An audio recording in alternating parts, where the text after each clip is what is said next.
Rebranding single men who swing. In my last post, I discussed the idea of rebranding the outdated term of swinging, or as Hunter Gash suggested, adding a new term that better defines his relationship norm and would probably better identify a large group within the lifestyle. While I personally don't agree that adding new labels is beneficial in the long term, there is one group that I may actually feel could benefit from a different term, and that is the single lifestyle men. I know this may come as quite a shock to many of my readers, especially if you have read a few of my angry rant posts regarding singles in the lifestyle, but I have given this a lot of thought, and ultimately, I don't think single men should use the term swingers. Single men have a lot of hurdles to overcome being a part of the lifestyle, more in fact than any other group, and the reason is there's too large of a supply for the actual demand. As a result, single men are very visible and any bad behavior is seen, remembered, and preventative measures are quickly put in place. It only takes one bad apple to get a bad reputation for the group, and as there are so many of them, it's easy for things to get out of hand, and therefore simpler to just ban them altogether. And I have to include myself, because it is much easier to just say single men shouldn't swing rather than trying the tedious task of weeding out the bad apples or trying to educate them, especially in the heat of the moment.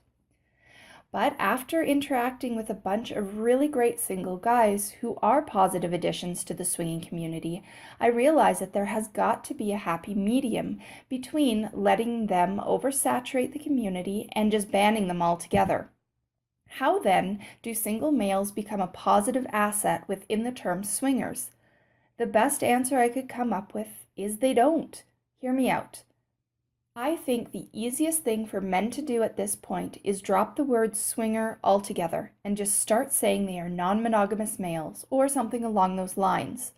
The word swinger is not working. It never really has, and men already have a bunch of terms to pick and choose from that work better anyways, without all the additional stigma of being a swinger added on.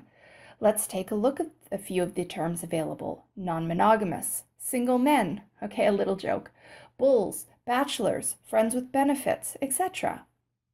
To me, single men are not swingers by definition. Swinging is about partnership, relationships, team building, etc. And these are things that single men are not. Now, this is not supposed to be inflammatory or be interpreted as me not wanting to include singles in the lifestyle. When you're flying solo, you're not fully swinging, and that's okay. Let's look at single women in the lifestyle. They are given the term unicorn, and I don't think many people would even think to call them swingers. They are almost elevated above swingers as an almost prized possession, whereas single men are below swingers. This is a stereotypical example for a reason and not my personal opinion.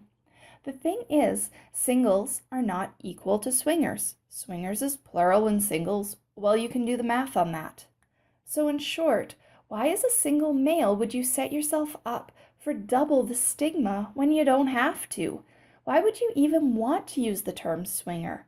While many are trying to reinvent it or rename it, you can just walk away from the label and just be non-monogamous or bachelors, or even that you enjoy lifestyle parties. In the words of my old boss, keep it simple, stupid. Again, a joke. Go for what works and stop fighting what simply isn't. And if you want to test out my theory, try putting swinger on your dating profile and watch all your matches disappear. Then switch to non-monogamous. And while this switch will not open doors, it will keep them from being slammed in your face, as you are much more likely to get some real conversation going by people who are inquisitive or a little more open-minded. Why is this? Stigma and taboo are real and very hard to overcome on paper. So why would you set yourself up for a polarizing hard no right off the bat? That's just setting yourself up for failure, or at the very least, creating just one more difficult hurdle to overcome. So break free of the double stigma of being single male swingers and avoid all the added negativity of the bad apples who went before you. Play to your strengths and don't hold on to weaknesses. Thank you to all who've checked out my Patreon page already. I love being able to share some sexy behind-the-scenes pictures that don't quite make it to the blog. So again, thank you and cheers.